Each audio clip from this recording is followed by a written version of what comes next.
All right, everyone. Thank you for joining us. This is Rebel One Live. Today, we have an amazing founder, Crystal Evuleocha. She's CEO and co-founder of Clit Health. She has also been one of the winners of the Harvard Business School new venture competition that was at the African American Student Union Conference. I had the privilege of seeing her pitch there and win some prize money. So congratulations on that and all your Thank you. success. Thank Okay, yeah. A little bit about Crystal. So graduate of the University of Houston, has at UCLA, serial entrepreneur, and has been working on Clit Health for about the past 2 years. So I met her right away, love what she's doing, and wanted to bring her all to the community. So thank you for joining us today. thanks for having me. Yeah, so if you can share a little bit more about what is Clit Health?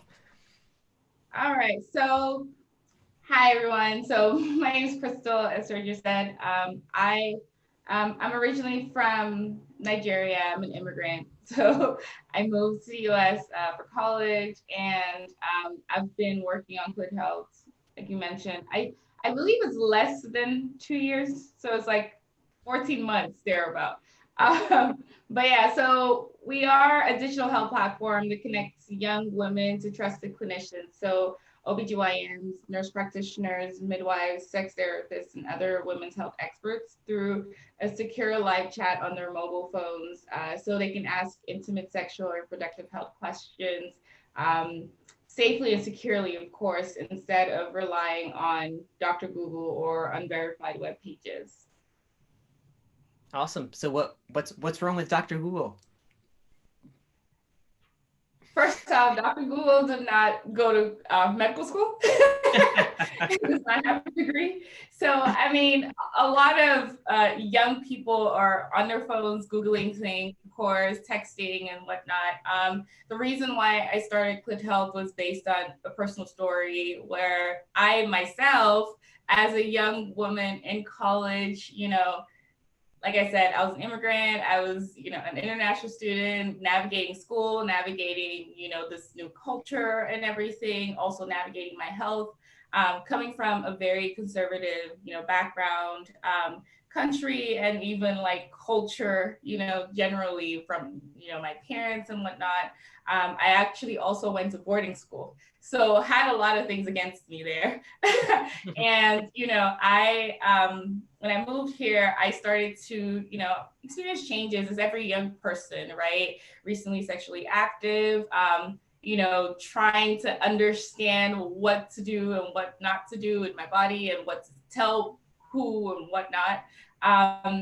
So when I started to experience, discomfort and changes, I really didn't discuss it with anyone. And I also didn't want to, I also didn't know what resources actually were on campus and the fear of the cost of care and stuff like that. So instead of seeing a professional, I relied on Dr. Google for answers to my health questions and started self medicating for the wrong thing. And you can imagine that kind of situation. And, a few days after that, I felt extreme pain. I had passed out and was rushed to the hospital for emergency surgery on a condition that was totally different, of course, from everything I had found on the internet. Mhm. This was, a really, really scary and traumatic period of my life. And, my parents being like in another country had to pay thousands of dollars in medical bills and all that stuff. So, as a young person, it had me change my perspective on like my health and the things I should be discussing. I started advocating for women to really share about their health, thinking about like even the name of our company is Clit Health. The purpose of that is very meaningful in terms of destigmatizing the conversation around sexual and reproductive health. So the young people don't feel like it's taboo or wrong to talk about what's really happening with them. And that way they can actually seek professional medical advice instead of, like I said, the dreadful Dr. Google, which, for most people, it's anonymous, it's, private, it's free. Why not? Right. But why not is, the internet can be, really empowering for a lot of people. It's at your fingertips. You can find it whenever, wherever you are. but it is really unsafe and dangerous in the hands of non-experts, with misinformation and whatnot on the internet. So that's why Dr. Google is evil. So if that's to answer your No, question. thank you for sharing that. That's exactly what I wanted. I want to get Crystal riled up. So I want to hear more about For sure. I want to hear more about it. But if do you want to share? I know I mean, it seems just on the surface when I saw you pictures like this, just makes sense. So why hasn't this existed in the health like the healthcare space previously? I mean, a lot of what I found, going into this, because, when we first started, we wanted to do a lot of things. You're a startup, you're ambitious, and you're like, I want to solve everything women's health. And then what I started to find was, there were companies that were trying to solve the maternal health issue and, create access to care for women in general. And a lot of the companies that I came across were doing specific things in femtech. How people are like, femtech is really hot now, and it is something that everyone wants to kind of jump on, even investors, whatnot. So a lot of people were focusing on, a different demographic than we are, which is, the older, I would say, young adults slash older generation of folks who are, either looking for fertility options or, pregnant or postpartum care and so forth, which is where, these are, when you think about it, those are like money makers, right? For a lot of people. And that's where there is a big issue. Absolutely. But for us, and for myself, being attached to that period of my life where I feel like is underrepresented, and that period is something that not a lot of companies are thinking about. For us, we are focused on young women aged 15 to 34, and a huge part of our target demographic lies in that college and university age group. That is something we haven't seen in terms of a women's health company focusing on virtual care for women in that particular age group, right? So what we're doing now is we're kind of partnering with colleges and universities to provide Split Health as a virtual clinic to their students. It's kind of like a no-brainer. I don't know why people haven't done it before, because I remember when I was in college, I had a student health plan. I had to have a student health plan because I was an international student. Even the students who were not international, like myself, had to have some kind of student health plan that was comparable or better, right? And it's very unlikely, especially when you are in like a school that has a lot of underrepresented, or minority people, to have better health plans than what the school offers, because it's typically like the premium health plan, right? When you think about that. And it makes students end up paying for that because they even have to take out student loans to pay for this, right? And so all the services possible are supposed to be available to students at that age, including what's covered by their health plans. Think about Aetna, think about United. There's lots of health plans that are focused on these student health plans, but there's not a lot of resources that are available to the students. So this is what we're trying to come in that space and provide, Clit Health as that resource whenever, wherever the students need it. And when you think about right now, and even COVID, and the pandemic and whatever's going on, students are not in school anymore. The student centers or like student medical centers get closed during the holidays. And speaking from experience, that's not a great time for any student. Like people being like, I don't know where to go. My health plan is, covered by the school and so forth. So for us, we're saying, well, if we want to, like I mentioned before, solve the problem of maternal health, you have to kind of figure out ways to solve it from the earliest stage possible, right? Equipping young women with the tools they need to kind of navigate their health. Where's the best place to start? When they're recently sexually active, when they're trying to navigate their health for the first time, that's when people make the most mistakes. Practicing sex is great, but practicing sex safely is better, right? And having information about what you need to do. So, that's kind of why we were like, you know what, Clit Health is for young people, it's by young people. We just want to get this, in the hands of them when they need it right now. So yeah, that's kind of that's why we're doing this. That's great. That's great. And if you can share a little bit about All right, it's our website. yeah, if you can share a little bit about the experience and how it works. So let's say, you know, I'm a female in college, and I have some questions. So I go to your website, I sign up. How do they interact? How do I interact with Clit Health? And then what's the boundary between Clit Health and my doctor or a doctor? Okay, so right now the app is fully chat based. So you just go on the website, as it says, it's on demand, right on your phone. The app is available on the Google Play Store and App Store, and you can just download the app. It is a free app.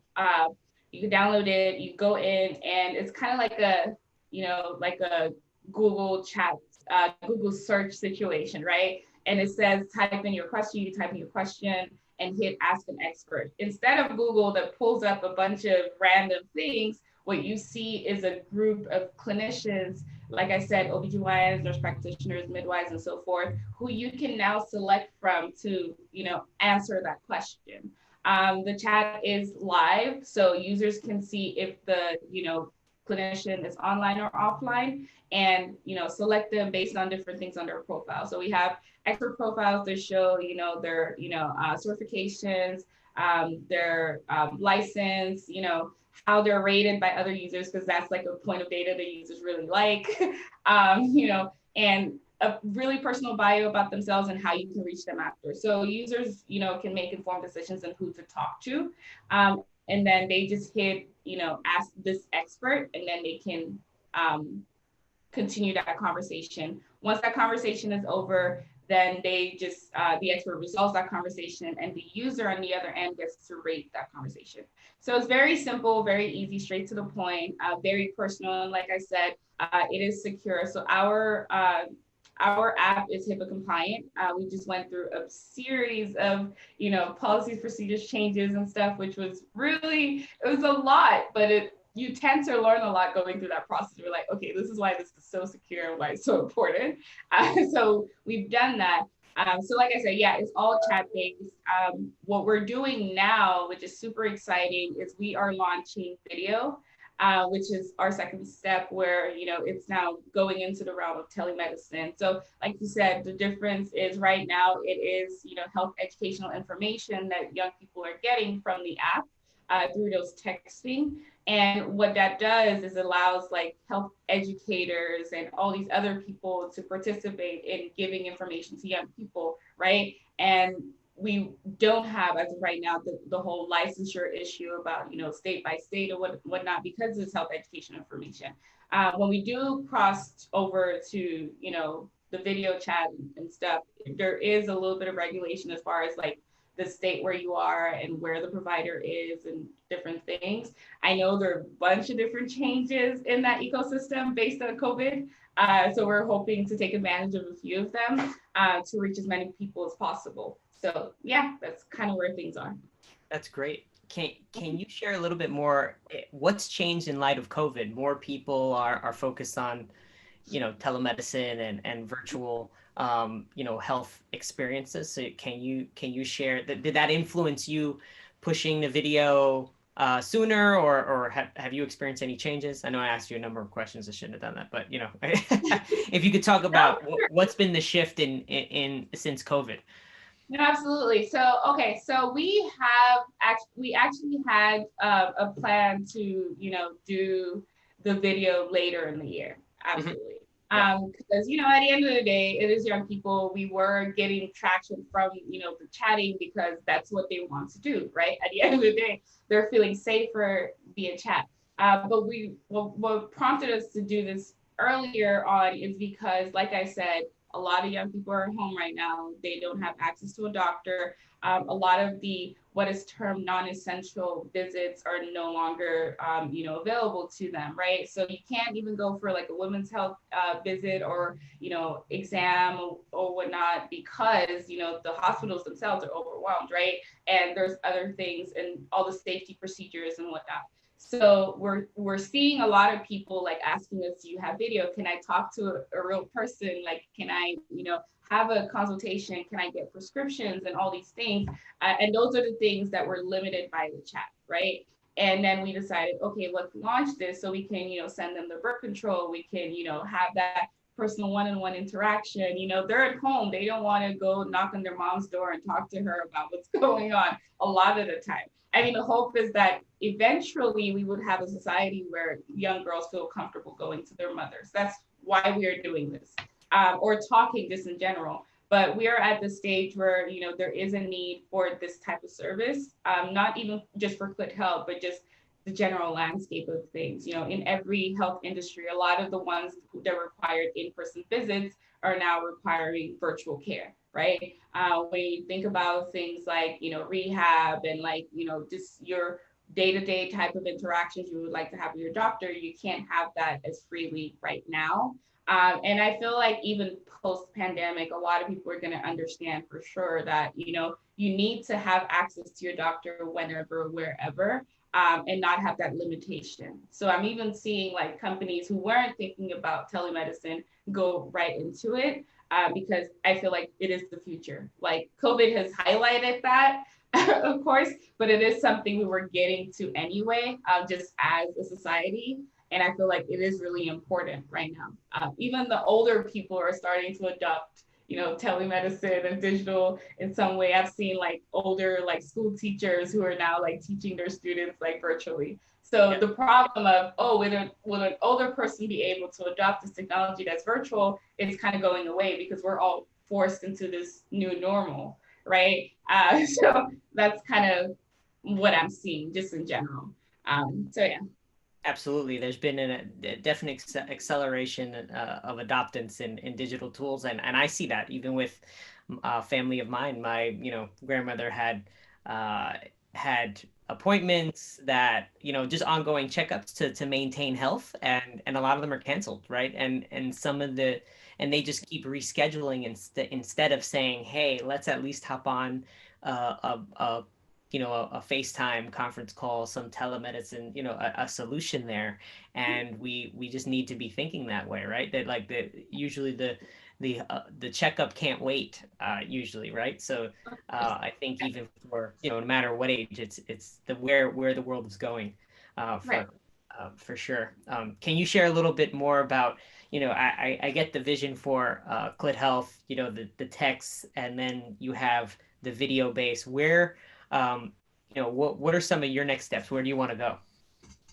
Where are we going? So, like I said, we're partnering with universities and colleges. We're looking for more partnerships. We have a few in our pipeline. We already have some schools in the New York area, which we're super excited about.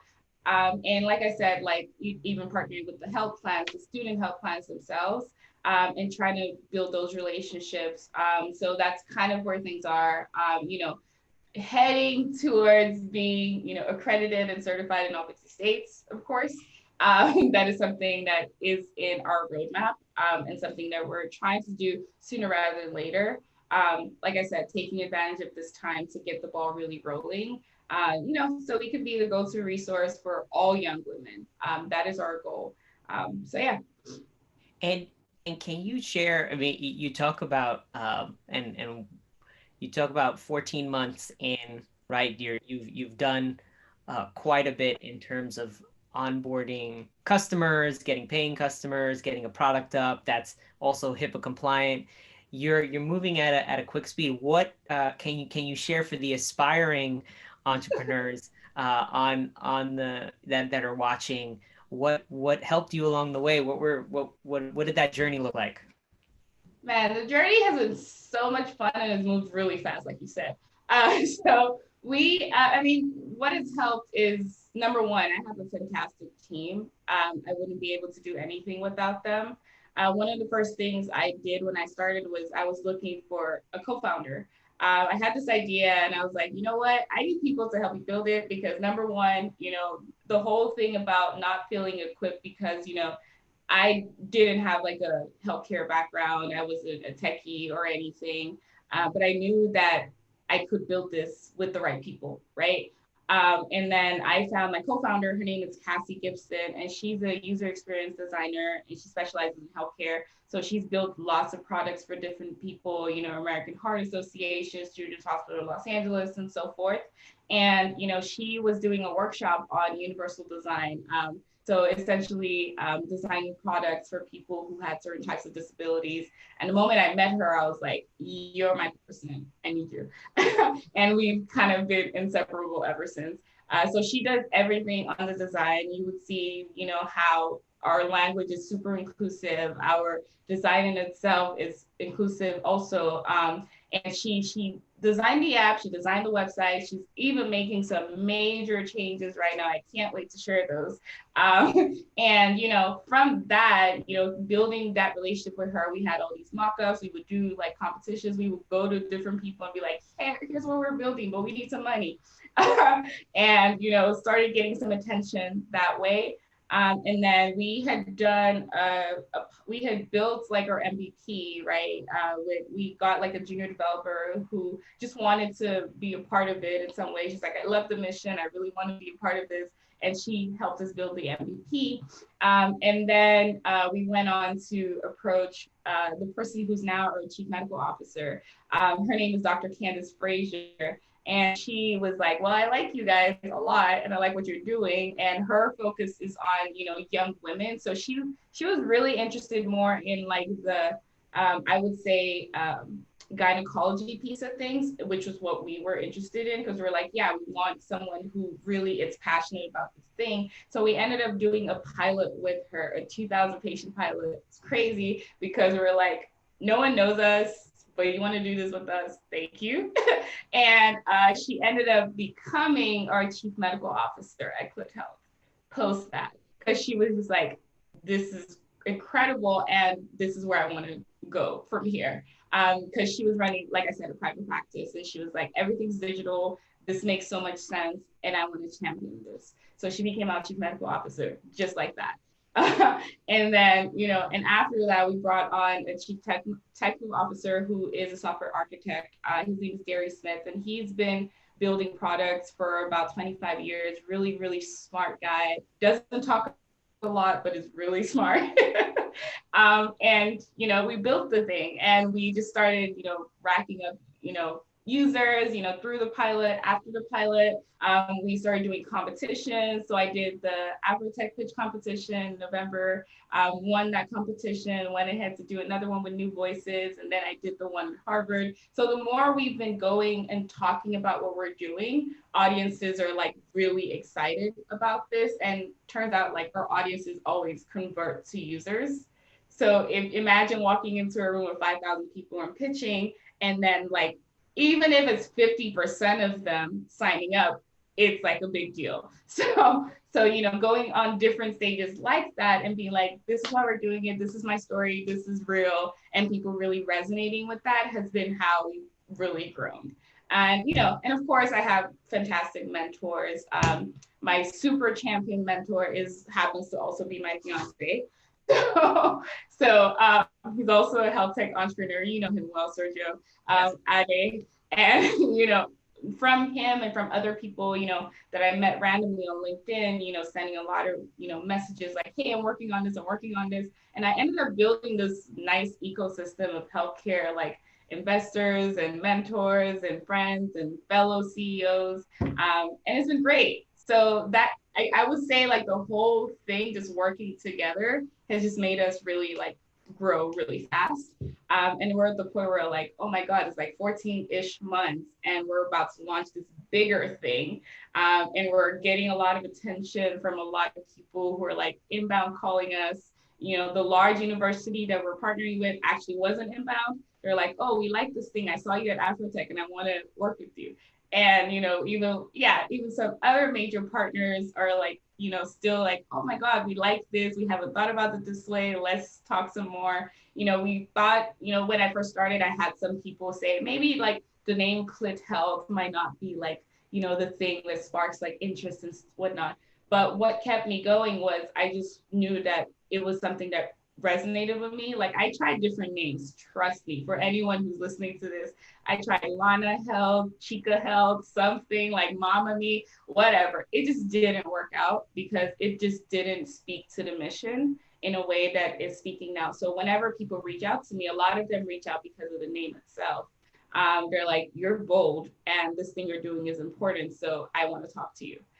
So I thank God that I didn't listen to some of the mentors that told me not to do it. Because, we wouldn't, I mean, we could be anything else and not got, any attention. The attention is great, but the impact is greater, right? And that's kind of what we're kind of riding on. And that's what's helping us just do the work. So yeah, it's what keeps me going. I love those tips from the story of meeting the co-founders to surrounding yourself with the right people, and Right. uh, and then also trusting your gut, as you talked about. You have to do that. For sure. And I also, if you look at, I know, can you share, taking a level deeper, when you were going out to, you talked about your, I'll pick on the moment with your CMO, that you did a trial with them and then she came on. How did you first start thinking about even, uh, identifying that you needed to talk to a CMO and pilot, like, for people that are in the ideas phase going to the next step, what would you recommend? So, I mean, from the get go, I drew this, I had this roadmap personally. And I said, who are the top people that I want on the team and what is their experience, right? Trying to figure out hiring in that respect. Because, I mean, you don't hire right off the bat as a, startup. You kind of like incentivize people with different things and stuff. So that was my hiring. So I had this list. I was like, I need someone to design this. I need someone to build it. And I definitely need like clinical expertise from someone who's actually been in the field for a long time, right?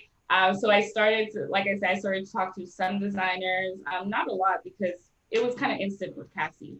And then I talked to so many developers. It is difficult to get an experienced developer on board when you don't have some kind of traction because there's a lot of jobs for them lined up.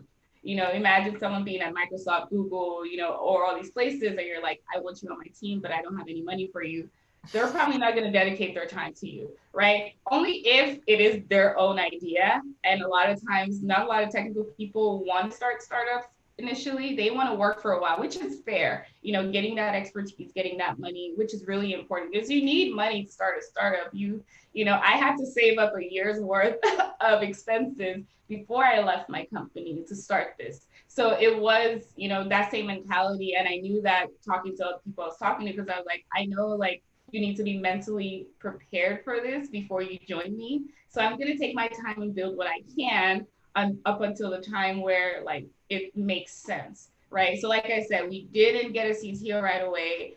We just built the mock-up. I've seen companies raise millions of dollars without a product, right? So that just told me that, you know what, build something, go to some people and they'll back you. The ones that will back you will like back you all the way and then you can get it done, right? So like I said, we had something in our hands before we went to Dr. Candace. I mean, she wasn't the first doctor we talked to, trust me. I talked to so many, I know so many doctors now. And one of the doctors I spoke to was like, I'm busy. I have so much going on, but I know someone who would like this. And she is all for all the things you just explained to me. I know, how you talk about something and someone's like, I know where you're heading. I know the right person for you, So she introduced me to Dr. Candace. And the day we talked, she gave me so much advice, like on all the things we should be thinking about as we build the product. So it was like, yeah, we need to build this. So when we had built it, she was still like an advisor, like a unofficial advisor. So when we were done building it, we took it back to her, and we're like, hey, based on all the things that you told us, this is what we built. And there's a form of like, joy that comes with that for anyone. That's like, wow, you listened to me and you did this. Okay, I'll give you a shot, So that's kind of how that kind of worked out. And then when we were done, we're like, okay, we've done this pilot. Now we need a senior person to build the rest of it out. So then we went to a senior person and we're like, here's the app in its current state. What do you think? You know, and that person was like, okay, we need to do some refactoring on the back end. We need to pull this out, pull that out, and fix it. And then he was on board because he had something to kind of work with already. So yeah. No, that's great. Thank you. I mean, especially, yeah, that story unveils, for people think being a founder is just, it's just wonderful. And then you talked about the hard work it takes, right? The saving up a year, like doing with what you have, building those relationships over time, and Right. being persistent. For, Right. so, but I know we're a little bit over time. Just wanted Yeah. to say thank you. This is Crystal Evuleocha, CEO of Clit Health. The Clit Health, the link will be in the Rebel One Live video. Thank you again for joining us. For those just tuning in, this is Rebel One Live. Come here, join our founder series and our investor series. We interview amazing founders like Crystal and investors every week. So come join us. Usually Tuesdays and Thursdays, 7 p.m. Eastern time, and then also 10 a.m. Eastern time. So thanks again for joining us, Crystal. Absolutely. Thank you so much. All right, take care. All right.